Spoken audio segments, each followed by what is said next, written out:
ओम शांति। कितना सुंदर समय आया कि भगवान स्वयं आकर हमें ज्ञान देते हैं, दे रहे हैं। एक समय था, अनेक तपस्वी भगवान को प्रसन्न करने के लिए तप, भक्ति, अनेक तरह की साधनाएं किया करते थे। कोई कोई तो एक टांग पर खड़े होते थे, जल में खड़े होते थे, रेत में बैठते थे, अग्नि के बीच बैठते थे, अपने को कष्ट देते थे और सोचते थे हमारे कष्ट देखकर भगवान हम पर प्रसन्न हो जाएंगे। लेकिन वो तो परमपिता है, बाप है, रहमदिल है, माता पिता है, वो भला अपने बच्चों को कष्ट में क्यों देखेगा? वो तो प्रसन्न होगा जब वैसा ही करेंगे जैसा वो चाहता है। नियम भी यही है। इस समय वे आकर नवयुग की स्थापना कर रहे हैं। हम सब उनके कार्यों में सहयोगी बन गए हैं। भगवान के वत्स बन गए, ब्रह्मा वत्स बन गए। वो हमें कदम कदम के लिए गाइडेंस दे रहे हैं।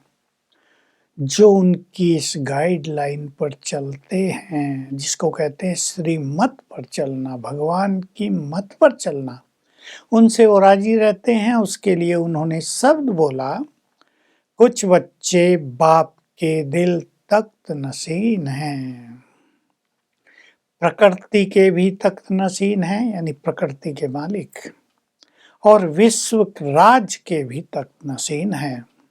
लेकिन कुछ बच्चे, और जो बाप के दिल तख्त नशीन है, यानी दिल तख्त पर विराजमान है, अर्थात भगवान जिन्हें दिल में रखता है, जिनसे बहुत प्यार करता है, जिन पर वो स्वयं कुर्बान रहता है, ऐसी महान आत्माएं विजयमाला के मन के बनते हैं।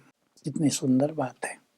और ये विजयमाला के 108 मन के ही, ये 108 महान आत्माएं ही सतयुग में भिन्न भिन्न जगह पर राज करते हैं।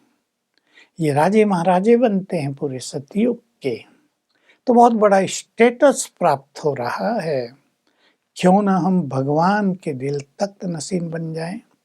और एक रहस्य सभी याद रखेंगे, जो इस समय भगवान के दिल को जीत लेंगे, यानी उनके अति प्रिय बन जाएंगे, भक्ति काल में भी भगवान की ध्यान, भगवान का अटेंशन उनकी तरफ जाएगा। बहुत प्यार ऊपर से ही मिलता रहेगा उन्हें, उनकी आवाज ऊपर पहुंचती रहेगी, सुनते रहेंगे वो और उत्तर देते रहेंगे, मदद करते रहेंगे। जो इस समय भगवान के काम आ गए, द्वापर युग से भगवान भी उनके काम आएंगे। और उनमें से कुछ महान आत्माएं भारत के भी बहुत काम आएंगी। जिन्होंने इतिहास पढ़ा है वो जानते हैं, कुछ महान व्यक्ति, महान योद्धा, चरित्रवान लोग भारत के काम आए, जिन्होंने भारत को स्वतंत्रता की बेड़ियों से मुक्त कराया था। पहले भी, मुस्लिम शासन से पहले भी कई बार भारत विदेशियों के अधीन हुआ था। उस टाइम भी कई लोगों ने, कई राजकुमारों ने, कई राजाओं ने उनको भगाकर भारत को स्वतंत्र कराया था। तो ये 108 ऐसे हीरो एक्टर हैं। हमें विचार करना है आज, कौन भगवान के दिल तख्त पर बैठ सकता है।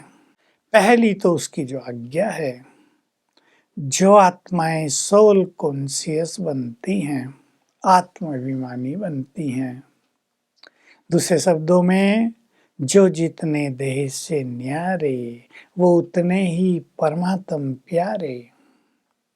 तो जो आत्माएं बार बार अभ्यास करती हैं, मैं आत्मा अलग, ये देह अलग, मैं निराकार, ये देह साकार, मैं इसकी मालिक, मैं कर्मेंद्रियों की मालिक, मैं परमधाम से इस तन में अवतरित हुई हूँ महान कार्य करने के लिए।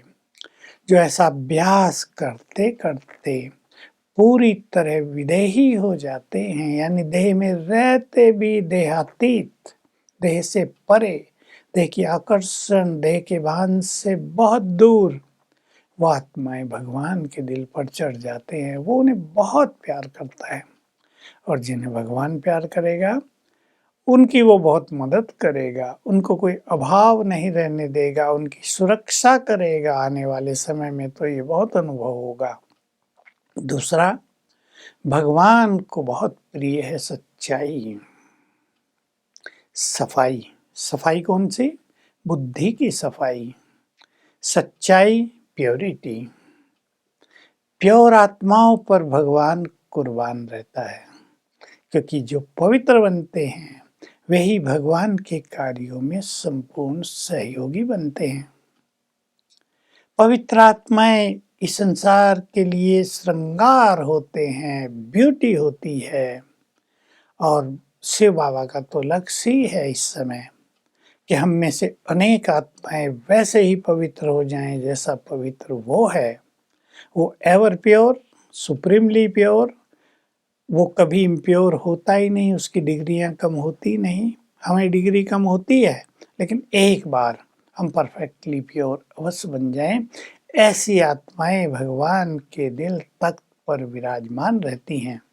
तीसरी बात, जिनका चित्त दूसरों के लिए शुभ भावनाओं से भरा हुआ है और जो सुखदाई हैं। भगवान के महावाक्य हमने सुने अनेक बार, जो दूसरों को सुख देते हैं वे बाप को बहुत प्रिय लगते हैं। तुम सुखदाता के बच्चे हो, इसलिए तुम्हें सबको सुख देना है। तुम तो सभी के दुख दूर करने वाले हो, तुम किसी को दुख भला कैसे दे सकते हो? तो बोल से, संकल्पों से, व्यवहार से, भावनाओं से जो किसी को कष्ट नहीं देते, जो सुख देते हैं, वो भगवान को बहुत प्रिय लगते हैं। सुख वही दे सकते हैं जो अपने को ईश्वरीय सुख से भर लें, बाकी किसी को सुख देना आएगा नहीं। चौथी बात, भगवान को वो बहुत प्रिय हैं जो सवेरे उठकर उससे मिलन मनाते हैं, उसका सुख प्राप्त करते हैं, उससे आशीर्वाद लेते हैं, उससे तिलक लेते हैं, उससे वरदान लेते हैं, अमृत वेले को जो महत्व देते हैं, वो भगवान को बहुत प्रिय है। और पांचवी बात, जो उसके कार्यों को संपन्न करते हैं। सेवा में तो बहुत लगे हुए, लेकिन जिनकी सेवाओं में विघ्न पड़ते रहते हैं, जो सेवा के फील्ड में मैंपन से भरे हुए हैं, ये मेरा, ये तेरा, ये मेरा, ये तेरा, जो मान के लिए सेवाएं कर रहे हैं, जिनकी सेवाएं तो विस्तार को पा गई हैं, लेकिन उनमें एकता नहीं है, टकराव है, वाइब्रेशंस अच्छे नहीं है, ऐसे सेवादारी भी भगवान को प्रिय नहीं है। जो निष्काम भाव से सेवा करते हैं, किया और समाप्त, जिनको सेवा करने के बदले में कुछ भी नहीं चाहिए, जैसे आज बाबा ने कहा, मैं निष्काम हूँ, मुझे तुमसे कुछ नहीं चाहिए, मैं खाता भी नहीं, मैं राजाई भी नहीं चाहता, मैं तो दाता हूँ, देने आया हूँ। जो ऐसे बाप समान स्थिति में स्थित हो जाते हैं, वे भगवान को बहुत प्रिय लगते हैं। तो अब आप देख लें कि 5 बातें मैंने कही, और भी बहुत सी सारी चीज़ें हैं। जो उनकी संपूर्ण आज्ञाओं पर चलते हैं वे उसे बहुत प्रिय लगते हैं।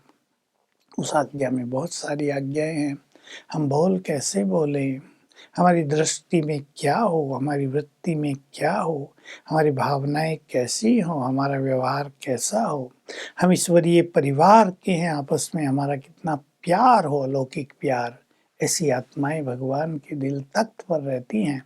भविष्य में तो उन्हें स्वर्ग का तख्त मिलेगा ही बार बार, लेकिन इस समय भी वो बहुत सुखी रहते हैं, संपन्न रहते हैं, परम आनंद में रहते हैं। तो आइए हम सभी श्रेष्ठ पुरुषार्थ करके परमात्म दिल तख्त नसीन बन जाएं। ओम शांति।